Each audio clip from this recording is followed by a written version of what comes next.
Spokesperson Report 468. The comments in front of the White House 98. The Biden administration should stop human rights rackets against North Korea and withdraw U.S. troops from South Korea, the root cause of war.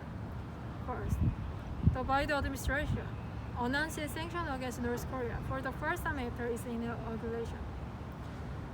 The Office of Foreign Asset Control in the U.S. Department of Treasury added the Central for Security Office of North Korea and Minister of the People's Armed Forces Lee Yong-gil to the list of sanctions, and insists that the workers of North Korea are subject to forced labor, constant surveillance, and severe restrictions on their exercise of human rights and fundamental freedoms. It has been released to the world long ago that the human rights rackets of the U.S. against North Korea are the old pretext for anti-North Korea aggression as the part of the isolation and squeezing scheme against North Korea.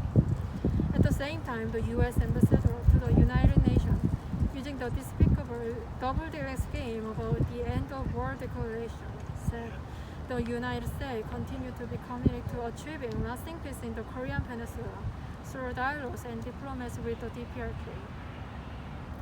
Second, the human rights rackets and the interference in the internal affairs against the anti-imperialist forces by the U.S. are used as a part of the imperialist overt scheme. The Biden administration spread the political boycott of the 2022 Beijing Winter Olympics, gathering the imperialist allied forces and making human rights rackets against China. Outwardly, they say one China, but in reality, they concentrate their forces on South China Sea and conducted military exercise while stationing the U.S. troops in Thailand.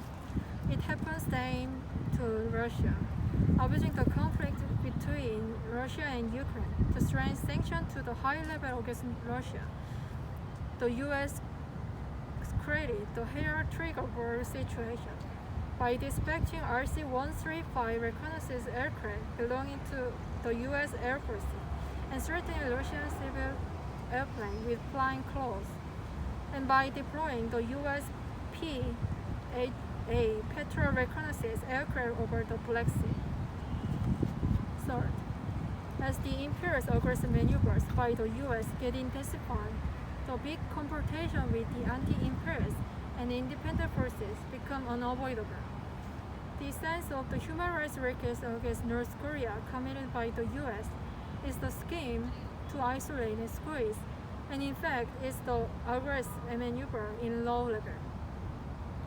As simultaneously carrying out the scheme for isolation and squeezing, and the maneuvers for nuclear war, which is the hostile policy against the anti-imperialist forces, the U.S. caused World War III and nuclear war that inhabited mankind.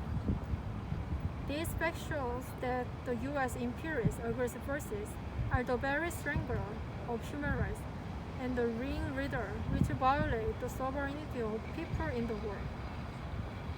This is very reasonable that people in the world, as well as Korea, have the anger against U.S. imperialist aggressive forces and the will for removing the forces. The only way the U.S. can survive is to immediately revoke the policy of interfering in internal affairs and hostility, including the human rights rackets against North Korea, and to withdraw all U.S. bases stationed around the world, including the U.S. forces in South Korea, the root cause of war. December 16, 2021, in front of the White House, Washington, D.C., spokesperson office of the People's Democratic Party.